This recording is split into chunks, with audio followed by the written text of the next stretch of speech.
Hello और आज के इस एक्सप्लेनर में खुश आमदीद। आज हम इंसानी दिमाग को समझने के एक इंतहाई इंटरेस्टिंग और साइंटिफिक तरीके पर रोशनी डालेंगे जिसे क्लिनिकल साइकोलॉजिस्ट इस्तेमाल करते हैं।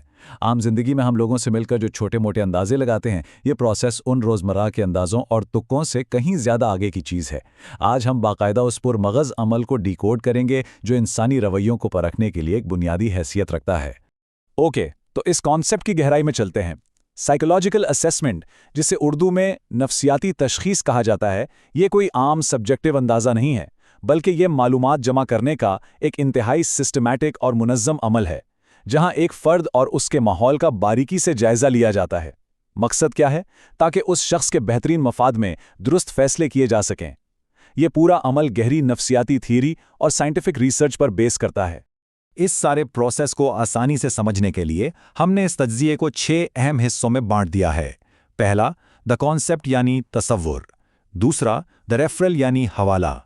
तीसरा, गोल्स एंड स्टैंडर्ड्स यानी अहदाफ और मेयार। चौथा, कलेक्टिंग डेटा यानी डेटा इकट्ठा करना। पांचवां, मेकिंग डिसीजंस यानी फैसला साजी। और आखिर में छठा हिस्सा, एथिक्स एंड रिपोर्ट्स यानी अखलाकियात और रिपोर्ट। तो शुरू करते हैं अपने पहले मरहले से, जो है द कॉन्सेप्ट यानी तसव्वुर। देखिए, इस इब्तिदाई स्टेज पर क्लिनिशियंस बिल्कुल वाज़े करते हैं कि सामने वाले फ़र्द के मसाइल के बारे में आखिर समझना क्या ज़रूरी है। ये एक मुकम्मल लाइफ साइकिल है जो 6 स्टेप्स पर मुश्तमिल है। शुरू में सवालात तश्कील देना, फिर आहदाफ मुकर्रर करना, नताइज के मेयारात तय करना, मुताल्लिका डेटा इकट्ठा करना, डेटा की बुनियाद पर फैसला करना और एंड में फाइंडिंग से आगाह करना। इन स्टेप्स को स्ट्रिक्टली फॉलो करने का सबसे बड़ा फायदा यह है कि हम महज अंदाजों या गैसवर्क पर डिपेंड नहीं करते।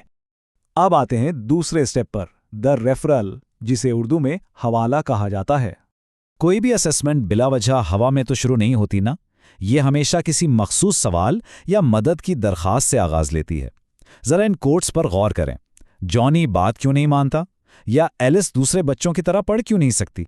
ये वो रियल वर्ल्ड सिचुएशंस हैं जिनका साइकोलॉजिस्ट को सामना होता है। क्लिनिशियंस को इन रेफरल क्वेश्चंस को बारीकी से समझना होता है, क्योंकि अक्सर लोग अनजाने में अहम बातें छुपा लेते हैं या फिर उन्हें खुद मसले की पूरी पिक्चर का अंदाजा नहीं होता।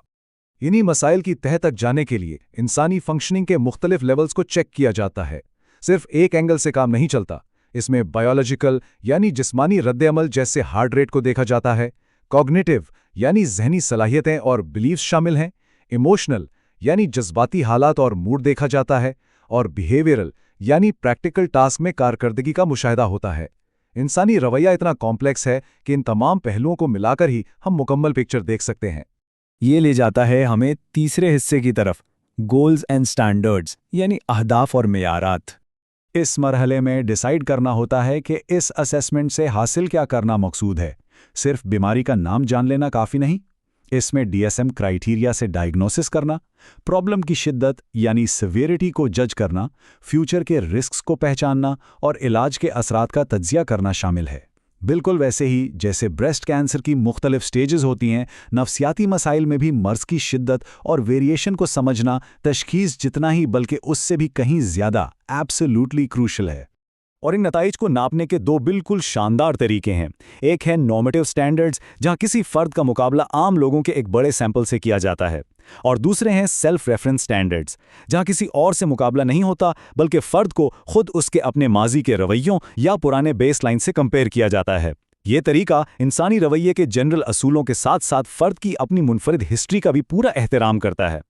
चौथा मरहला है कलेक्टिंग डेटा, जिसे हम डेटा इकट्ठा करना कहते हैं। अब डेटा जमा कैसे होता है? इस एक्शन पैक्ड फेज में मुख्तलिफ टूल्स इस्तेमाल होते हैं, जैसे क्लिनिकल इंटरव्यूज, जिस्मानी टेस्ट्स जैसे ब्लड प्रेशर, इंटेलिजेंस और पर्सनालिटी चेक करने वाले साइकोलॉजिकल टेस्ट, क्वेश्चनर्स और लोगों के रवैयों को डायरेक्टली ऑब्जर्व करना। एक बेहतरीन असेसमेंट वही है जो इनमें से कई तरीकों को मिलाकर की जाए, और इसका आगाज अक्सर एक अच्छे और मुफीद क्लिनिकल इंटरव्यू से होता है जहां ट्रस्ट बिल्ड किया जाता है। लेकिन रुकिए, जो डाटा जमा किया गया है, क्या उस पर भरोसा किया जा सकता है? यहाँ 2 बुनियादी चीज़ें लाजमी हैं, रिलायबिलिटी और वैलिडिटी। रिलायबिलिटी का मतलब है नताइज का हर बार यकसां आना, और वैलिडिटी का मतलब है कि टेक्निक बिल्कुल वही चीज़ नाप रही हो जिसके लिए उसे बनाया गया है। अगर डाटा में ये दोनों चीज़ें नहीं हैं तो समझें सारी मेहनत बेकार है, और ऐसे गलत डाटा से हमेशा नुकसानदेह और ख़तरनाक फैसले ही होंगे। اب ہم آتے ہیں 5ویں اور سب سے نازک مرحلے پر، میکنگ ڈیسیژنز یعنی فیصلہ سازی۔ یہ وہ کرٹیکل پوائنٹ ہے جہاں جمع کیے گئے ڈیٹا کو ایسے ٹھوس فیصلوں میں بدلنا ہوتا ہے جو حقیقی زندگیوں پر اثر ڈالتے ہیں۔ یہاں ایک بہت ہی انٹرسٹنگ چیز سامنے آتی ہے۔ 100 سے زائد بڑی اور سخت سٹڈیز میں یہ چیک کیا گیا ہے کہ مستقبل کے رویوں یا علاج کی پیشگوئی کرنے میں کون زیادہ بہتر ہے، ایک انسانی کلینیشین یا میتھمیٹیکلی بنائے گئے فارمولاز۔ اور ان سٹڈیز کا نتیجہ سچ میں ہوش اڑا دینے والا ہے۔ جب انسانی تجربے اور انٹیوشن پر مبنی کلینکل پریڈکشن کو اعداد و شمار اور ڈیٹا پر چلنے والی اسٹیٹسٹیکل پریڈکشن کے سامنے رکھا گیا تو نمبرز جیت گئے۔ جی ہاں، اسٹیٹسٹیکل پریڈکشن مستقل طور پر انسانی فیصلوں کو پیچھے چھوڑ دیتی ہے۔ یہ عام سوچ کے بالکل برعکس ایک حقیقت ہے۔ اس کی بنیادی وجہ یہ ہے کہ اسٹیٹسٹیکل ماڈلز ٹوٹلی ریلائبل ہوتے ہیں، وہ تھکتے نہیں، بور نہیں ہوتے، جبکہ انسانی دماغ معلومات پروسیس کرتے وقت تھکاوٹ اور انکنسسٹنسی کا شکار ہو سکتا ہے۔ لیکن ٹھہریے، اس کا یہ مطلب ہرگز نہیں کہ انسانی کلینیشین فارغ ہو گیا۔ نئے سوالات اٹھانے اور ہائپوتھیسس بنانے کے لیے انسانی دماغ کا کردار ضروری ہے تاکہ اینڈ میں کیلکولیشنز اسٹیٹسٹکس پر چھوڑی جا سکیں۔ اور اب ہمارا آخری مرحلہ، ایتھکس اینڈ رپورٹس یعنی اخلاقیات اور رپورٹ۔ جب فیصلہ طے پا جائے تو سائیکالوجسٹ کی یہ بڑی ذمہ داری ہوتی ہے کہ وہ اپنی فائنڈنگز کو مکمل شفافیت کے ساتھ پیش کرے۔ ایک ٹاپ کلاس سائیکالوجیکل رپورٹ کسی ریسرچ آرٹیکل سے کم نہیں ہوتی۔ اس میں واضح انٹروڈکشن، میتھڈز، ریزلٹس اور ڈسکشن ہوتا ہے۔